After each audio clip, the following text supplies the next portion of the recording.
Good evening, everyone. We'll make a start soon. Thank you so much. Good evening. My name is Ohad Kozminski. I'm a member of the executive of the Jewish Council of Australia. I'd like to begin by acknowledging that we are meeting tonight on the unceded lands of the Wurundjeri people of the Kulin Nation. I'd like to acknowledge elders, past and present, and any First Nations people present. As we today bear witness to genocide and resistance to that genocide, we cannot forget that we also live on a site of genocide that is also a site of resistance. The Jewish Council of Australia is very proud to host this conversation on revolution in Palestine, Syria and beyond. The Jewish Council was formed in February of 2024 and in response to the passionate support of legacy Australian Jewish organisations for Israel's already genocidal campaign in Gaza, as well as their divisive and aggressive commitment to Zionist ideology. In addition to publicly normalising alternative Jewish voices, we have sought to build community with the many Jews who share our views. At the same time, we've done the really important work of building relationships with other racialised groups. In the face of those who divide us, we're committed to partnerships with Palestinians and all racialised peoples, to coming together to fight against all forms of oppression, and as I say, together. We're deeply grateful to our partners in this struggle and to our panellists for doing this work with us tonight. I'm really looking forward to hearing the discussion on the question of what it means to fight for freedom, for justice and for dignity when the odds are stacked against us. So to our panellists, Dr. Samah Sabawi is a Palestinian-Australian author, playwright and poet. Her memoir, Cactus Pear for My Beloved, of 2024 was shortlisted for the 2025 Stella Prize, the Age Book of the Year Award and the New South Wales Literary Awards. Sabawi's theatre credits include the critically acclaimed and award-winning plays Tales of a City by the Sea and Them. Luna Rawi is a Syrian-Australian leader and influential voice in the humanitarian and advocacy space. She has over 15 years' experience across the humanitarian, corporate and academic sectors in Australia and in conflict-affected regions, including her work with the United Nations in Syria. Dr. Marika Sosnowski is a legal anthropologist at Melbourne Law School and the granddaughter of Polish and Dutch Holocaust survivors. She went to Syria in 2007, primarily, I'm told, to eat makdous, hummus and ghazal al-banat, and has worked on Syria, its revolution, war, governance and legal systems ever since. And also welcome to our moderator, Dr. Louise Olive. She's a Senior Research Associate, at the Kaldor Centre for International Refugee Law at UNSW and a Senior Policy Advisor at the Refugee Council of Australia. Her research and work focuses on refugee policy, diasporas, and everyday humanitarianism. She is the author of Helping Familiar Strangers. And with that, over to you, Louise.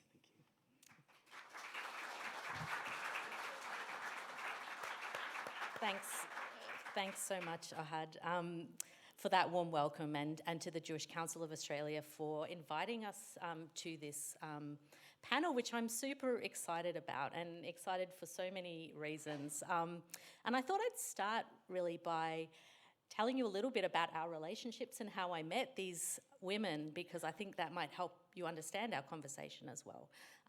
So Marika I met and has really been the powerhouse behind this, bringing together this panel. And we met many years ago now doing our doctoral studies at the University of Melbourne. And I guess we've grown to become friends and to walk each week as part of a regular practice of walking and talking and sharing ideas. So through that, I've just really come to understand what a fierce intellect, what a very humble person, but also what a really generous friend she is. And then I read her book, which is being sold up the front there, and I'm really going to plug it here because it actually is an amazing gem of a book. It's like a meditation. It's a collection of stories. It's a really kind of deep thinking around what it is to fight for things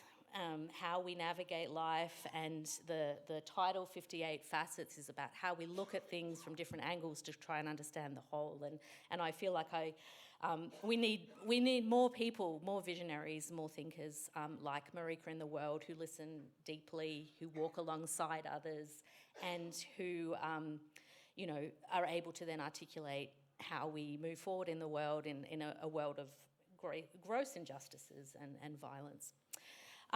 Luna, we also met many years ago now, and we've met in wearing lots of different hats, actually, as researchers together, I've met Luna as a community advocate, I've met her as a friend as well, and as a humanitarian and program leader.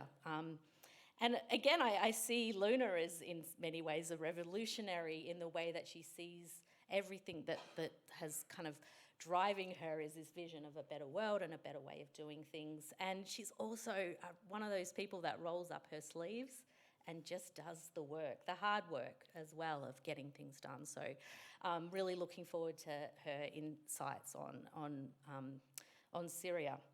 And Sama, I just met. And I actually first met through her book, which I'm also going to plug.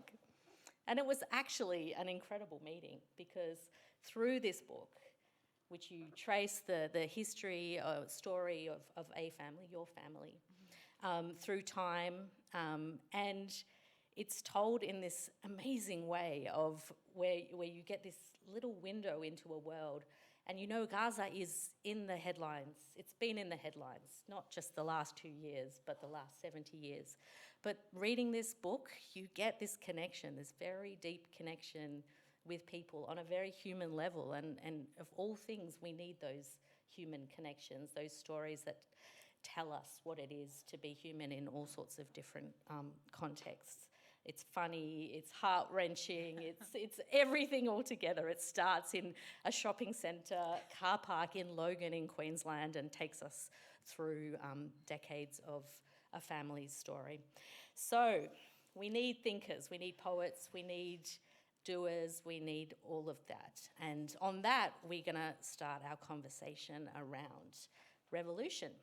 What is revolution exactly, and what does it mean to fight for freedom? Where do revolutions start and end? And who are the revolutionaries? What are revolutionary acts? We thought we'd start with poetry, in a way that poetry can articulate things that sometimes we grapple to do in using our sentences and our logical words. So over to you, Summer, to read a poem. The theme we asked was what is revolution? What does it mean? Hi, everyone. Thank you so much for the introduction. Thank you to the Jewish Council for putting this together. And I want to acknowledge that I am on stolen land that has not been ceded. A revolution, for me, begins with a vision. And then when more and more people believe in that vision, that's when you start to see the title shift. And in the story of my life, in the case of Palestine, where it has grown from being a very localized, ignored, marginalized issue to what we see today as a global solidarity movement that wants to stop the genocide and the ethnic cleansing. That is, for me, a revolutionary change. But I want in this moment for us to think about that vision that is pushing this change forward. And for me, this is a poem I'd written a long time ago, more than 10 years ago, but it remains something that I go back to remind myself and perhaps to share with others what I see is the vision that we're fighting for. It's called the Liberation Anthem, and it's dedicated to the people of Israel who fear our freedom. I want them to know they should not be afraid, because we will liberate them too. This is my rendition of an anthem to be sung. That day, you and I will stand side by side, shoulder to shoulder, watching a new dawn wipe away decades of hate and savagery. The day that I rise from the ashes of your oppression, I promise you I will not rise alone. You too will rise with me. You will be liberated from your tyranny, and my freedom will bring you salvation. This is my rendition of an anthem to be sung.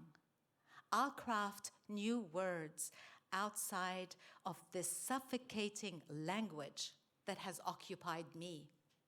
Your words are like your walls. They encroach on my humanity. I am more than demography.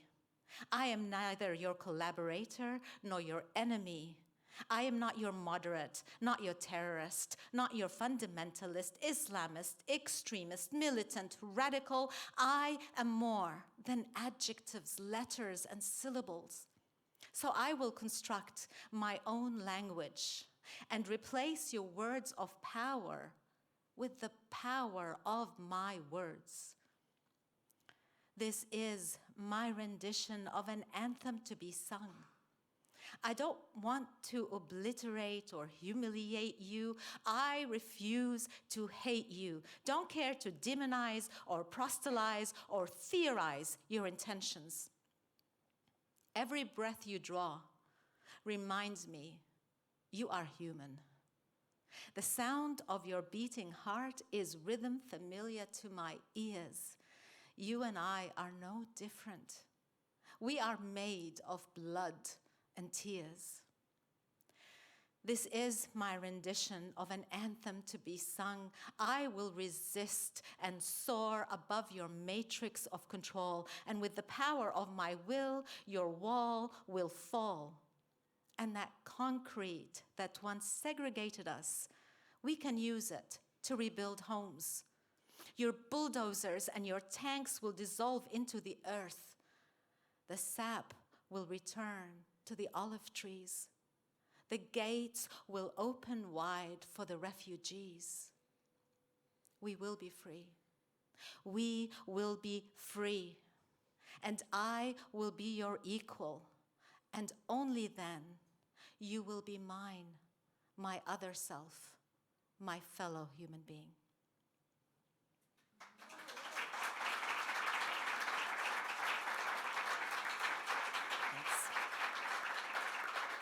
I feel like we can all go home now. I think we've done it. No, Summer, it's beautiful. Thank you. Thank you. Marika. It's a great honour to be here. Thank you all so much for coming. This is a poem reproduced in my book. It's by Ala Abd al-Fattah and Ahmed Douma. They wrote it while imprisoned at Torah Investigative Prison in Egypt. What happens to a dream deferred? Does it dry up like a raisin in the sun, or fester like a sore and then run? Does it stink like rotten meat, or will its blood make you drunk, fermented like syrup? Maybe it just sags like a heavy load, or does it explode? Thanks.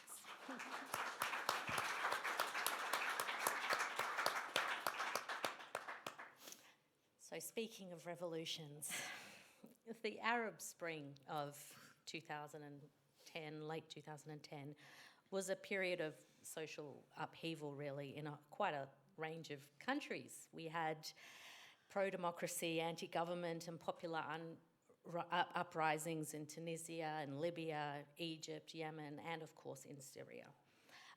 So I want to ask you, as someone who was in Syria at that time, what it felt like. What does it feel like living through this early period of kind of revolutionary fervour to overthrow, in Syria's case, a regime that had a very firm grip on power for decades, since the 1970s. Can you tell us a little bit more about what was happening at that time, and what were the hopes of those around you at that onset of revolution? Thank you, Louise. I'll start by saying, reading your book, Marika, and reading the stories of other Syrians, and it just brought back a lot of memories. It was like journey in the memory, and suddenly everything is surfacing up. I never knew that there's so many things that I forget about it until I was reading the book, and I was like, I'm remembering, I've been there, that's what happened. So the book was really instrumental, I think, to any Syrian to document those traumatizing moments. Maybe we just want to put them to the back of the memory.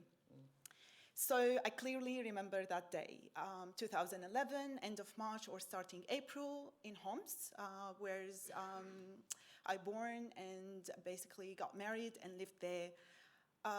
First day we heard about demonstration. It was on a Friday. It was very shy. We hear it from very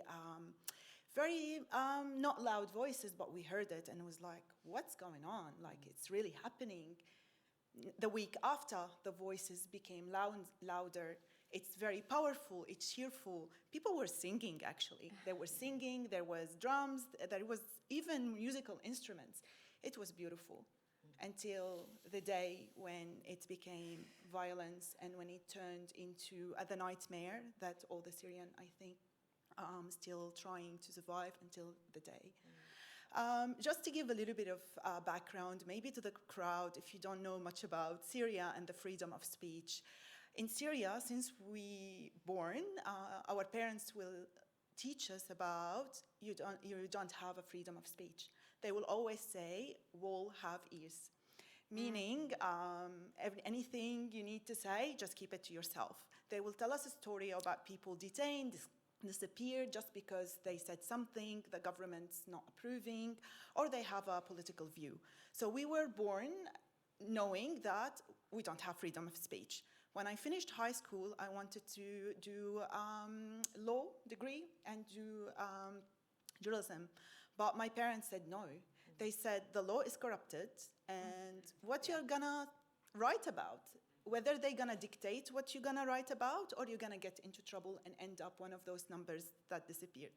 So the whole family went against me. So even the choice of doing your career was really dictated by a very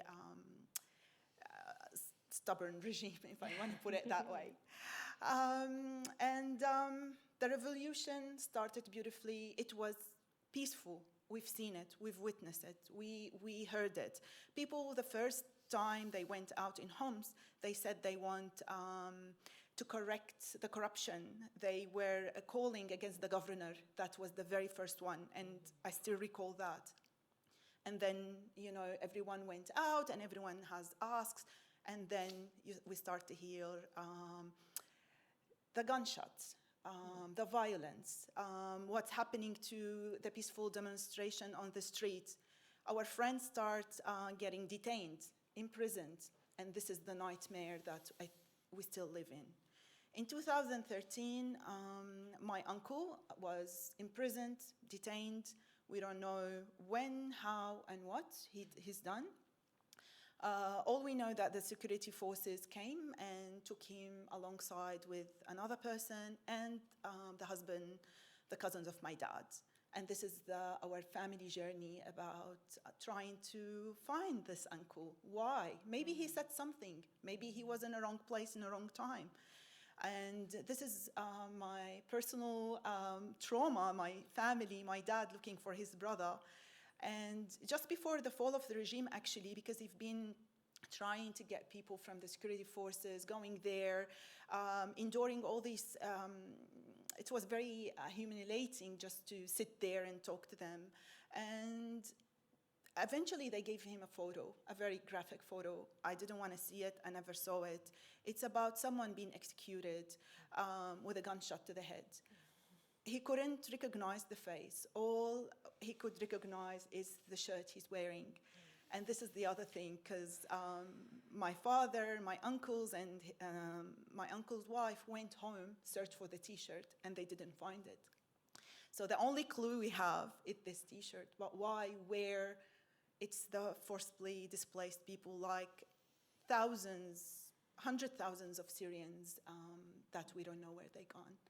So this is the revolution in short. It is a dream. It is that become a nightmare, but we're very happy that And it was quite quickly between the drumming to the very, gunshots. very So, quickly. yeah. I witnessed there was a big demonstration in one of Hom's big circles where people went there and stayed overnight, and then we heard the shelling, the bombing. It was a massive. This is the first time we hear it that bad, and after that, the whole city changed. Checkpoints. You can't move freely. You questions every time. You're limited to move. You're limited and fear.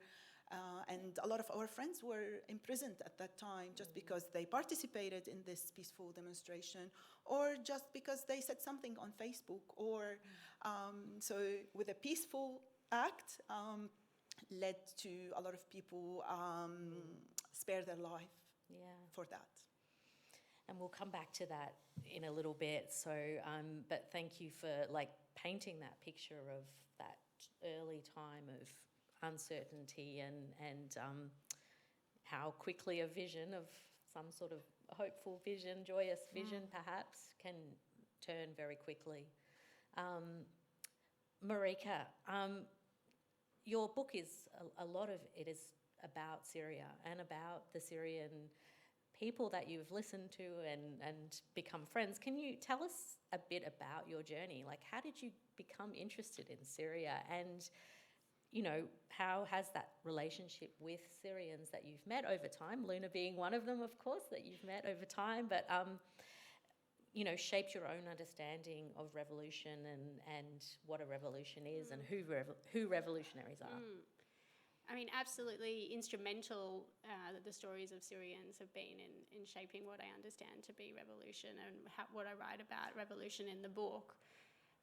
Many different facets to the story and different stories I could tell. I mean, one of them that comes to mind from what Luna was saying was that my friend Hossam, who I write about in the book, he said that when he read the book 1984, he thought George Orwell was talking specifically about Syria. So that is the level of censure that was experienced in Syria.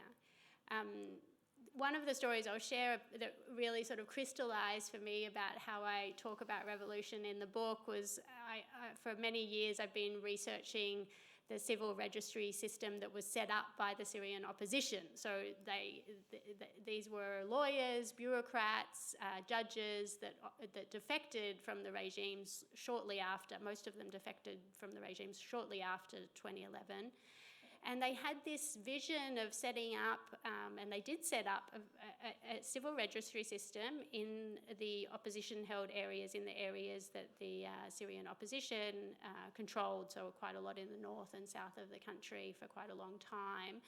And that civil registry system was in direct opposition to the state system, the regime system, and they issued births, deaths, and marriage certificates to the people that were born, got married and died in those areas, because during war, life still goes on, right? It doesn't just stop immediately. It's people get married, they get born, they die, and those events need to be documented.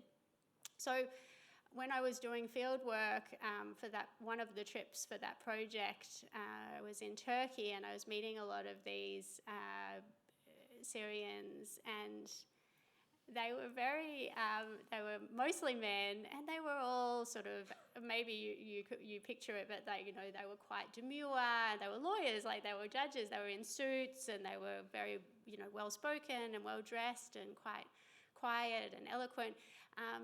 But they spoke with just this amazing, quite a revolutionary zeal, and what they were talking about was revolutionary. They were literally setting up a complete legal system that was in direct opposition to the state, but at the same time it was very legal. It was, when the regime falls, as they thought it would one day, that their legal system would just slot very seamlessly into the state system. So on one hand they were very concerned with legality, but then on the other hand they were completely doing something that was completely illegal. They were absolutely opposing the state.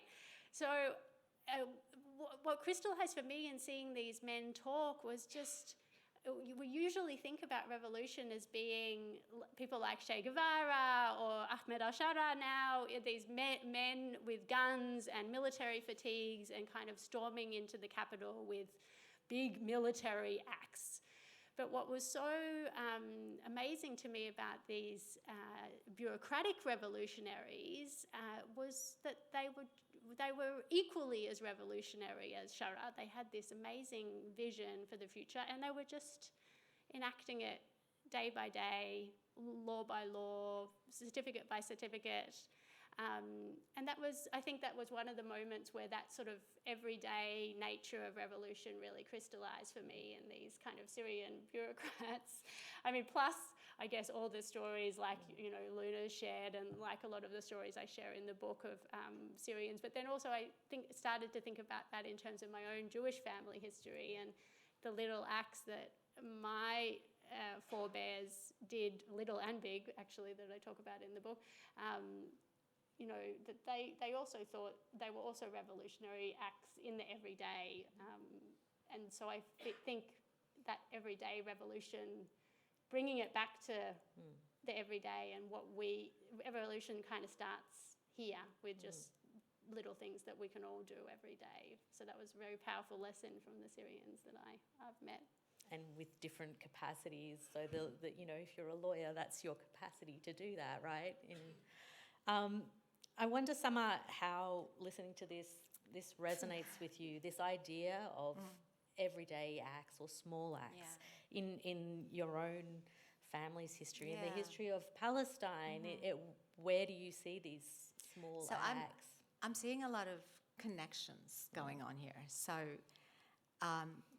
especially with the civil registry and the population registry, and if I can just start by explaining that the Palestinians, since Israel was established in 1948, Israel has held on to the Palestine birth registry, civil registry, population registry.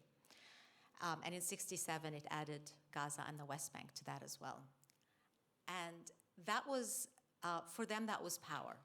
Because if you own and can divide people according to their religion, ethnicity, place of residence or not, then that gives you a lot of power. So what Israel did is it divided the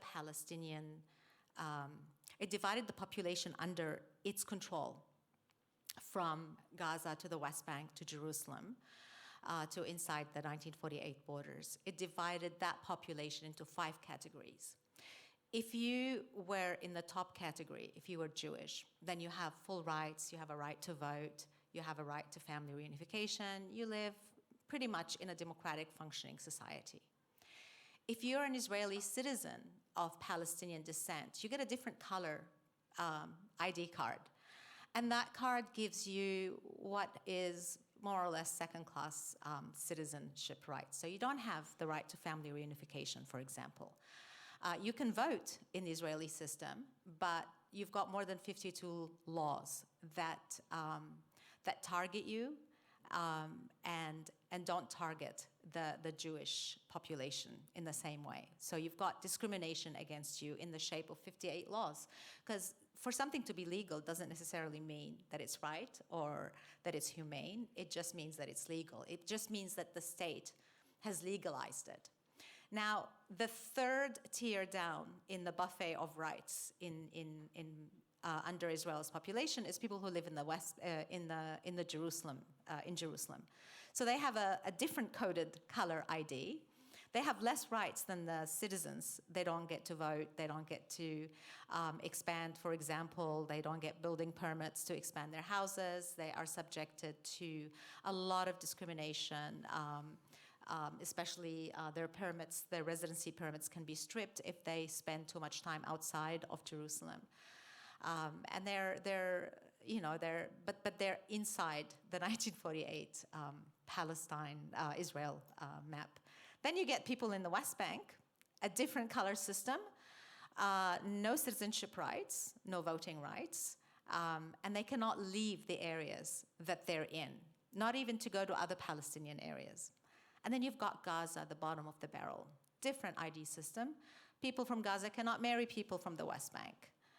They cannot have family reunification. In fact, there are thousands, tens of thousands of standing orders for applications for family reunification after the West Bank and Gaza were separated that Israel has not approved. And so spouses are living as aliens in their own land inside what is Palestine. So I took you on this journey just to explain to you that things can be legal, but it doesn't make it right or proper.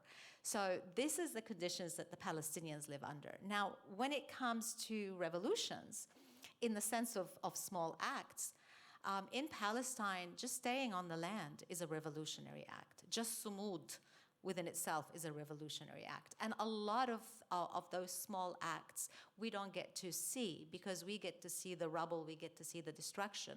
We don't get to see the rebuilding, we don't get to see the replanting, we don't get to see the mothers that are passing on knowledge of their ancestors to their children, which are maintaining the culture. We see none of this. We just see victims and bodies and destruction. But there are everyday acts. But for a revolution to succeed, whether be it in Palestine or in Syria, what is actually needed is an international order that works. And what 2 years of a genocide in Gaza has totally exposed is that the world is broken.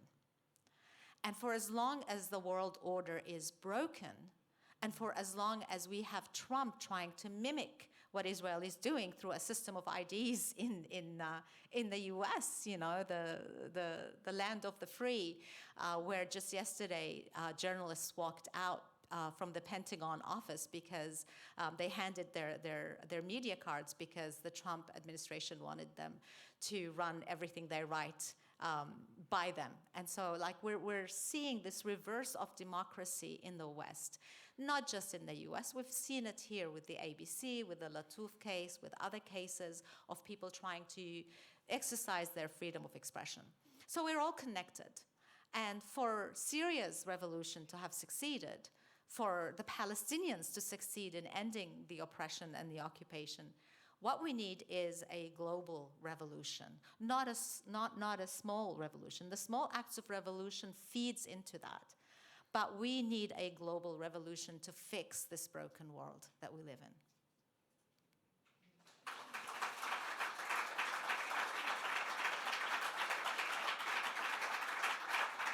I have so many questions to ask you. I still want to know how are we going to do that? But I'll let you think. Have you got an answer?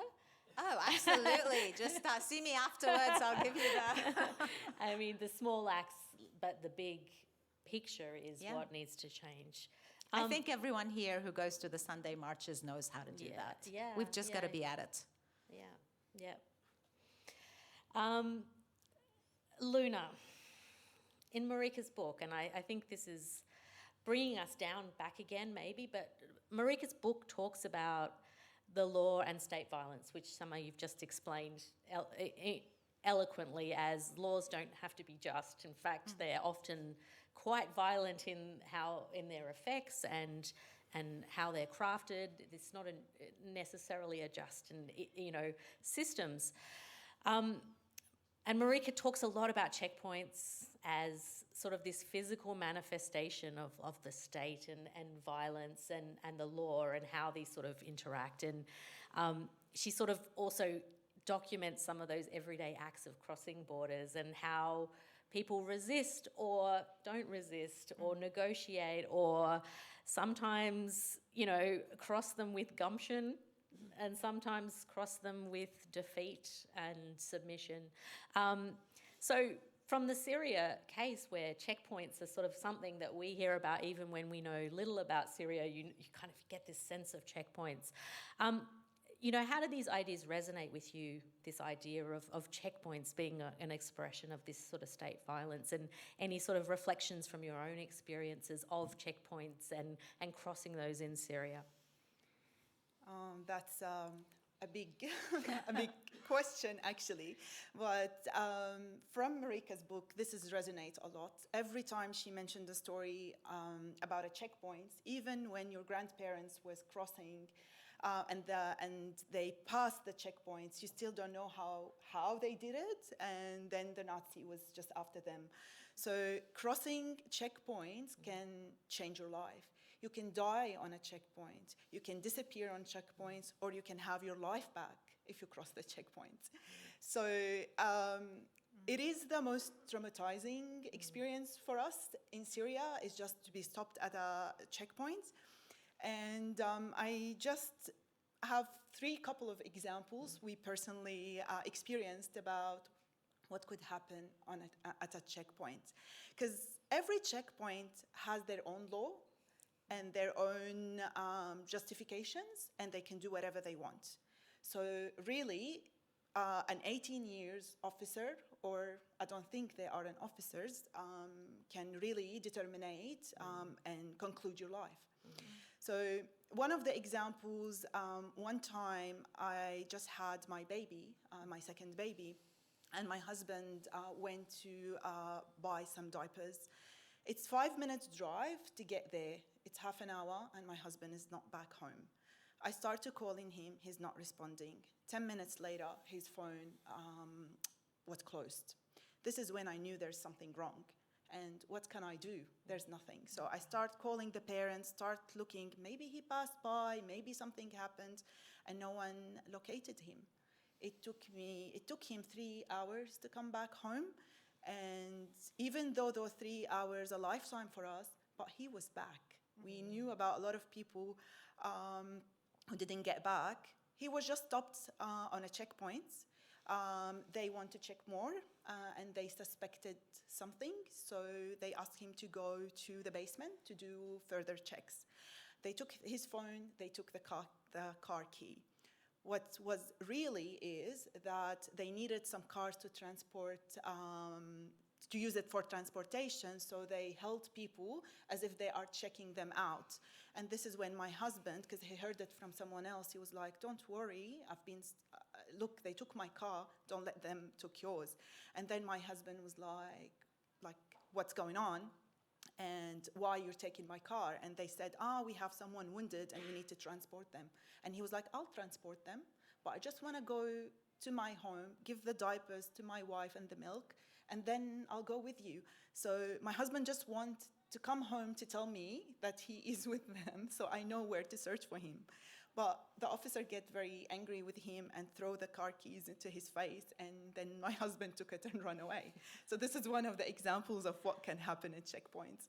Another example is my father-in-law, who's a very known man in the community. He was a head of departments, and he was stopped at a checkpoint. Apparently, he didn't dim the lights of the car, which annoyed the 18-year-old officer he wanted to take my in-law out of the car and hit him just because the lights annoyed him. So that can happen. The other thing on a checkpoint as well is that it's a target. So one time we're back from Damascus to Homs. I had my first baby. She was in the car seat. We entered the city. We felt that something wrong, and then the shooting started from the checkpoint and armed group were fighting, and we're in the middle. All I can remember is that how come I have my baby in the back seat? I throw her to the back of the car, and then I jumped and sheltered her while my husband drove like crazy. The last story is a close friend of mine who was detained and imprisoned for actually a couple of weeks, not much. Once he was out, he didn't spoke about what happened to him. All I knew is that he threw himself on a boat and went to Europe on a very, very dangerous trip. I still don't know what happens to him. It's only 4 weeks. We know people that gone for years, and until the day, I don't know what happened to him to make him leave. So he's the only child, but he left everything and went on a death boat. He made it safe, but he was lucky. So this is just a very, very, I think, small stories about checkpoint that I experienced personally, but some people with some religious backgrounds could be more interrogated, and it could be more fearful to stop on a certain checkpoints. So again, this is the law of the checkpoints, and I can see, Marika, you mentioned a lot of them, and it was like resonating about how law and justice, like you can justify the injustice just because you have the power. So this is basically what happened in Syria. It's actually, I find it, even though I know many Syrians as well, and I've met many, and I think it's just hearing those stories actually so important to hear those stories, because they're not the things that we hear about. Like, you know, you hear about from afar, I'm talking about, and then when we think about the displacement from Syria and, you know, 2015, 16, when people moved on, hearing those stories, you come to understand what people are trying to escape and what sorts of, like, you know, what would you do in that situation and how would you react? And I mean, you know, those stories make a lot of sense actually to understanding how people kind of move through these, you know, states that are extraordinarily controlling and unsafe. Summer, I wanted to come to you because you started to talk about these identity systems and things like that. But, you know, this is another thing that you've mentioned, Marika, in your book. Again, I'm spruiking the book because it's really so rich with stories of how documents shape how we interact with the state. And I think, you know, being this sort of interface, it's like the moving checkpoint in a way, because the identity document is issued in a way that tells someone who you are and what rights you have. And for my own, you know, work at the Refugee Council for many, many years, if the number of times identity documents, I know Luna is nodding because she also works with legal migration systems, and if you've never had a nervous feeling about an identity document, then you are extraordinarily privileged, because how your documents, whether they're correct, what they say, what they mean, make all the difference to how you move through the world. So just a reflection on that from your experiences, including supporting people recently coming to Australia. Yeah, so your papers literally tell you or tell others what rights you are entitled to and what not. And I think I write in my book the story about my dad in the 60s in Gaza, when he got into law school in Egypt. And so he went to the embassy in Gaza. And at the time, Gaza was under Egyptian administration, mind you. So it was like under the Egyptian government rule. So he went to the embassy to see what paperwork he would need. And they basically told him, no, you can't just walk across, or we can't give you a visa on your birth certificate. What you need is a passport. And he said, but I can't get a passport because, you know, I'm a Palestinian. They said, no, you go and you get a refugee travel document. And my father was like, but I'm not a refugee. I live in the same house that my father was born into and my grandfather was born into, and we've been in Gaza forever. We're Gazans, we're not refugees. I live on the soil of my land. And they said, no, you have to go get the refugee travel document. And so, and that's been the Palestinian life, really. Like, whenever we have a family, a wedding, anything to celebrate, we're trying to work out who's got what paperwork and what country we can all, or most of us, are able to meet in, who can get visas to go where. And so, you know, it impacts our lives in a big deal. And of course, it impacts the lives of every Gazan who is who has no travel document, or if they have a Palestinian passport, it's quite useless. It doesn't get you anywhere. But can I cheat and just go back to the small acts? Go back. Small acts. Yes, please. Here is very small acts. It's 3 small letters: boycotts, divestments, and sanctions. BDS. I think we all need to embrace that, and we need to focus on the sanction part when we are talking to our governments. We need an arms embargo yesterday, and so these things, I just don't want to forget to say to everyone here that you can be part in your small act. Together we can actually make change happen. So boycotts, divestments, and sanctions, especially the arms embargo, is very important right now. Thanks, Summer. And there's some really great media coming out around this. I found them powerful, the imagery around sanctions, sanctions and boycotts. All right, Luna, we've been talking about small acts, but you know, and I really love that focus on small acts, because in some ways it empowers all of us to think about what acts, what's in our power, what can we do. But, you know, we still have this idea of revolutions beginning and ending in these sort of big kind of moments. And I think in December last year, there was a big moment in Syria when the opposition forces entered Damascus, and the Assad family, after 55, how many years? 55 years, fled Syria. You know, in some ways, that was the end, right? That was the goal of the revolution, was to you know, address the corruption and the. So I guess, what can you tell us about this time last year, really, and how people like yourselves and other Syrians were feeling at that time? And, you know, is it over? Is the revolution over? Is that the end? Okay, I'll start with the first part first. Yeah. It was surreal what happened in Syria.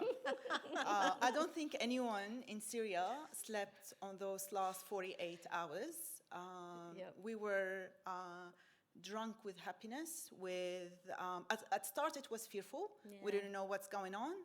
But later on, it was a surreal moment, especially when their announcement of, like, he just left.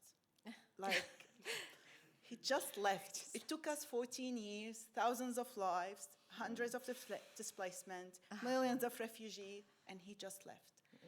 Which is, I think, a moment of pride, because nothing lasts. And if you believe in something, it will happen. It's not in we're lucky to see it in our generation, but if it's not in our generation, I think the generation after. So we were very lucky. That's why it's so surreal. What happened after is basically we start calling people. We start calling, especially, like, I remember my husband was calling friends who were detained, imprisoned, and tortured, and we know that they left, and we were celebrating over the phone.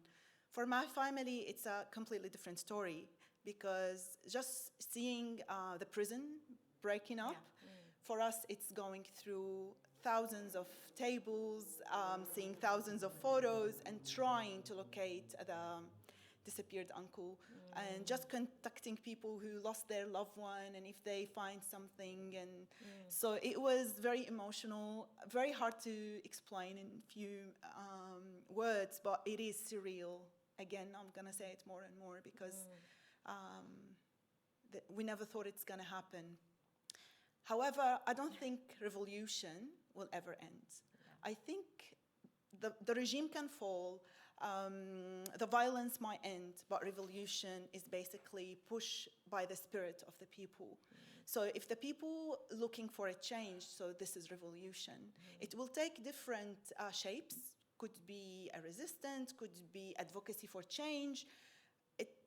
It can take so many ways, but the small acts of the revolution now is how we live together, how we live in respect, in dignity, and how we rebuild our country, and making sure that everyone is safe and secure, and we have the freedom that we always longed for.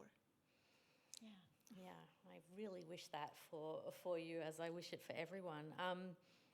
And it kind of does link a little bit to the question I'm going to ask Marika, which is about, you know, the afterlife of revolutions. And, you know, you write in your book a lot about this kind of the trauma that is passed on, the legacies that are passed on, the stories that are passed on, and how we carry those with us, even down the generations, you know.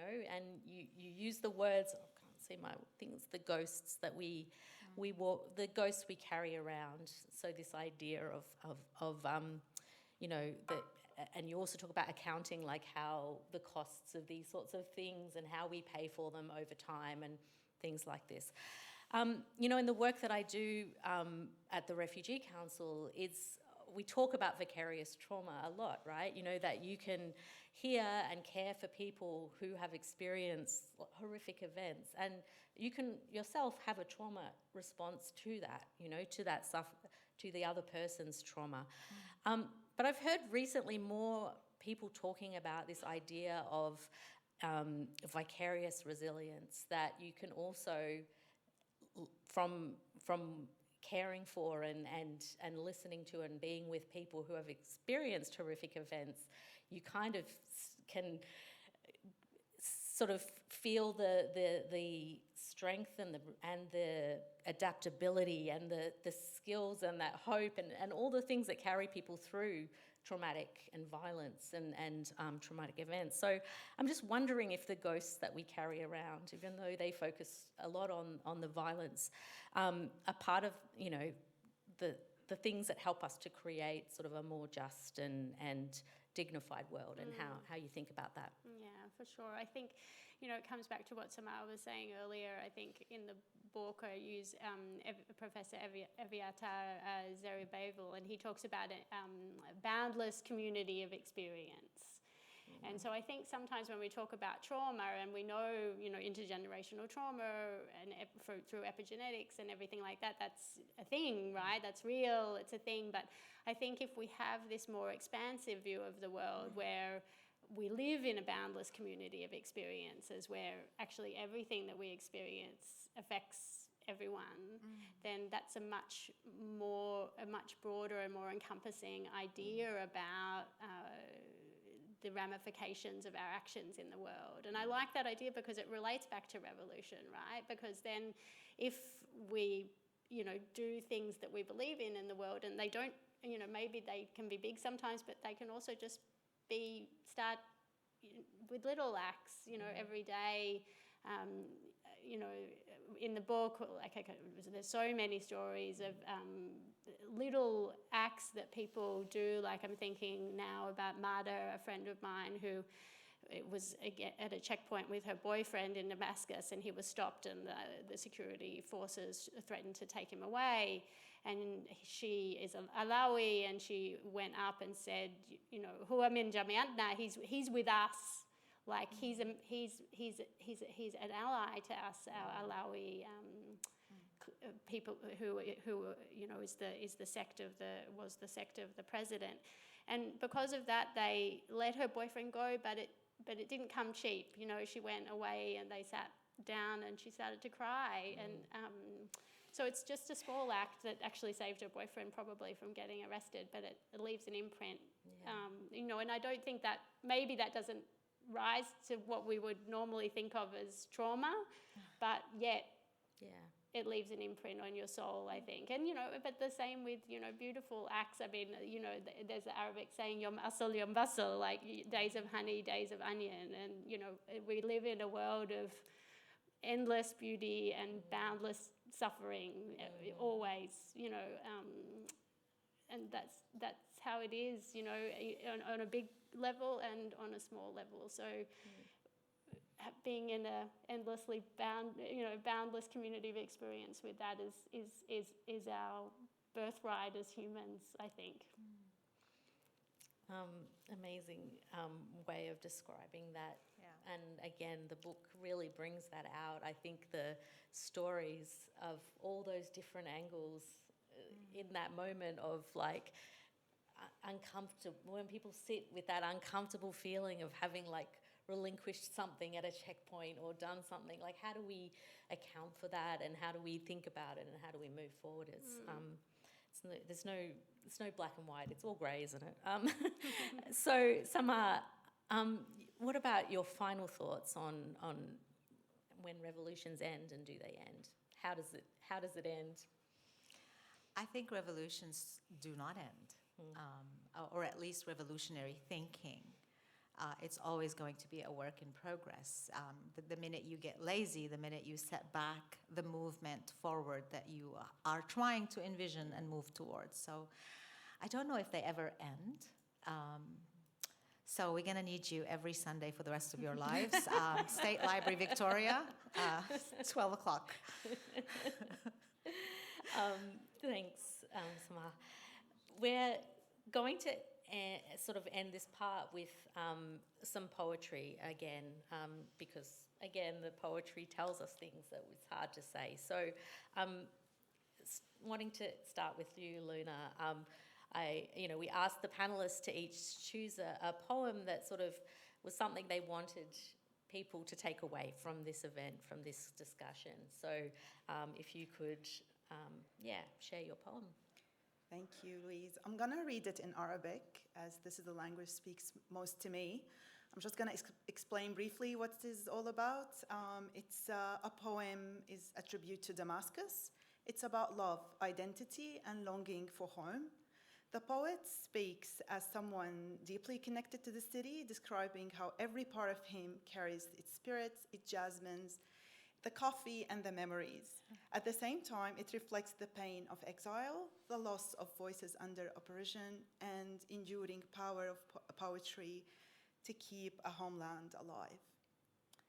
هذه دمشق هذه دمشق وهذه الكأس والراح إني أحب وبعض الحب ذباح أنا الدمشقي أنا الدمشقي لو شرحتم جسدي لسال منه عناقيد وتفاح ولو فتحتم شراييني بمديتكم سمعتم في دمي أصوات من راحوا زراعة القلب تشفي بعض من عشقوا وما لقلبي إذا أحببت جراح.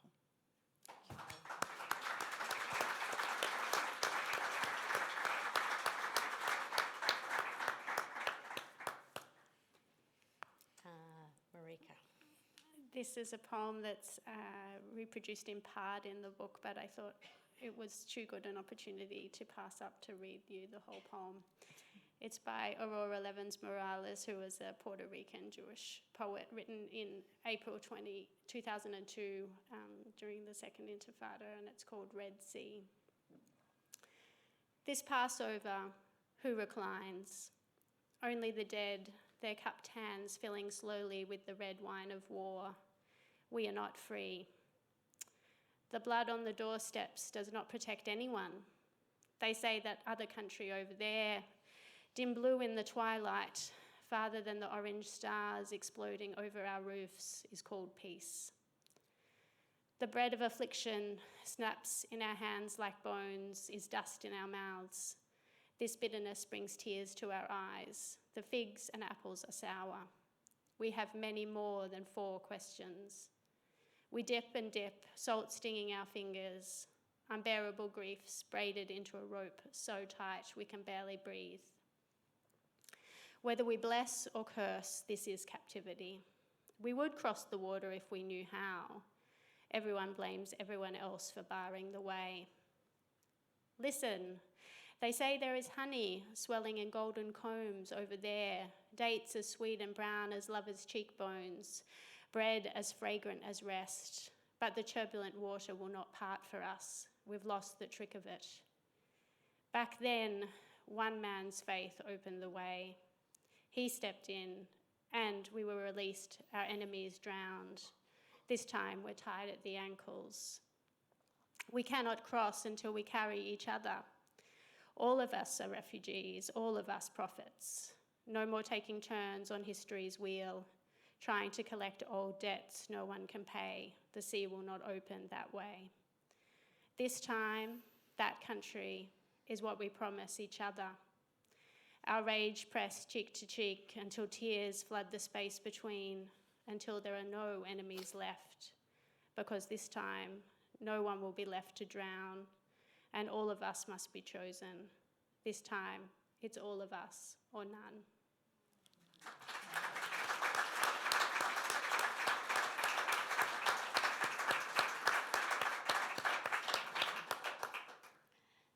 Samar, to take us home. All right. So this is a response to a poem written by Tony Birch, my friend. In the poem, he's grieving the death of his brother, and so I wrote this poem in response to his poem, but it's about the way that our communities overlap and intertwine. It's called Brother on the Berarang. Dear brother on the Berarang, thank you for welcoming us on your country, for sharing your sweet water, fertile soil, and abundant sea. We ask your forgiveness, for our thirst remains unquenched, our bellies bloated like empty drums, our hearts besieged by nightmares, by salt-riddled eyes in rag tents. My brother in grief, not in blood. Genocide stretches its long shadow, connecting yours to mine's sorrow.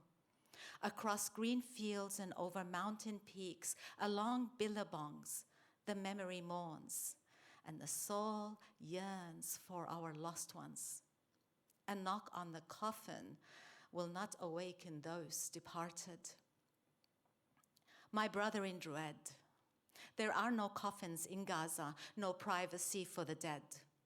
Only scattered remains begging to be found, pulled from beneath the rubble, dug from crowded mass graves, from scorched earth and pillaged homes, rescued from the jaws of hungry dogs in the streets. So far from here is that land, my brother, yet so near. My brother in pain, listen. Your heart and mine pound to that same rhythm, traversing through dream time, wrapping songlines in jasmine vines and lemon blossoms, resurrecting ancient tribes and ways of lives never forgotten, hovering over birthing trees, running with the departed along the green banks of the Berarong Bilalong and the sandy shores of the Gaza Sea, holding hands, skipping waves, subsisting on memories. How do we undie our loved ones? How do we unbomb universities and hospitals? How do we unmassacre the innocent? How do we undo what power, hate, and greed has done? I wish I could collect the ashes of our home and build again the walls that witnessed our stories. I wish I could unerase the features of our city. My brother in humanity, let us hold on to one another. Together we affirm there is no way but tomorrow, and tomorrow will soon be here, and I will welcome you to mine, my country. I will make a scarf for you, cross-stitched with tatris, and you will teach me dot painting, and we will sway to the didgeridoo and strum to the strings of oud. Together, you and me, we will marvel the magic of the soil that springs life, the allure of the moon that commands the tides, the glory of the sun that still rises after every sunset, and the brilliance of the stars that hold our secrets. My brother in hope, as long as we see each other, as long as I see you, my brother, and you see me, we exist despite their tyranny. Their colonies will fade away, and we will stand steadfast, older than time and younger than eternity. Two indigenous nations refusing to be erased, dancing with the spirits of our ancestors, forever tethered to our land, even as our roots are shredded by bulldozers and tanks. Did you know, my brother, our enemies are astonished by our resilience. They wonder, how is it that after all their killing, we have not run out of living? We have not run out of words or songs or poetry, and we have not run out of hope. My dear brother on the Berarong, let there always, always be hope.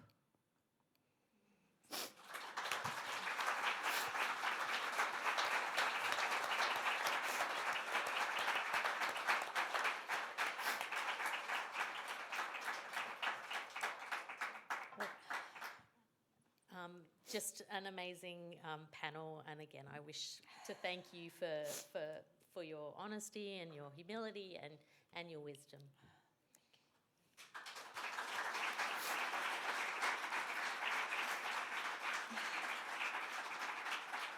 So on behalf of everyone here in the Jewish Council, I'd also like to thank you all for your words, for the really profound reflections that for me, what came up for me was this connection between imagination on the one hand and materiality in our lived experience and material actions in the world, and that this materiality can be used to both oppress and control with checkpoints, with ID cards, with legal systems, but it can also be used to fight for freedom, for justice, for liberation, for revolution, and in rallies, in actions, in lobbying, in gathering, in meeting, boycotts, divestments and sanctions.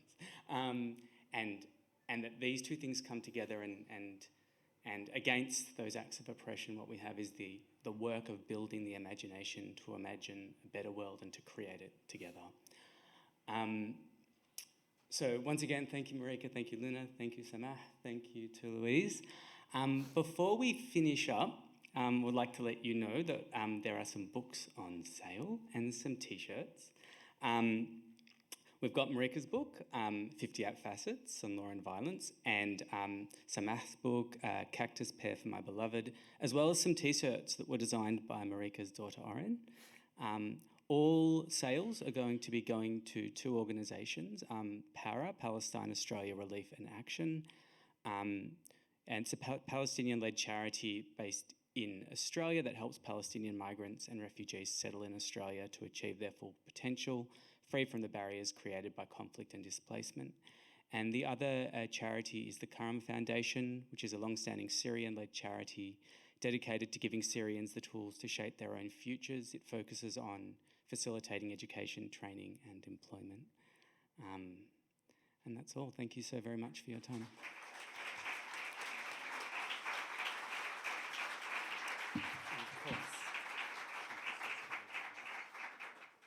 Oh, thank you. Oh, Are we getting participation certificates.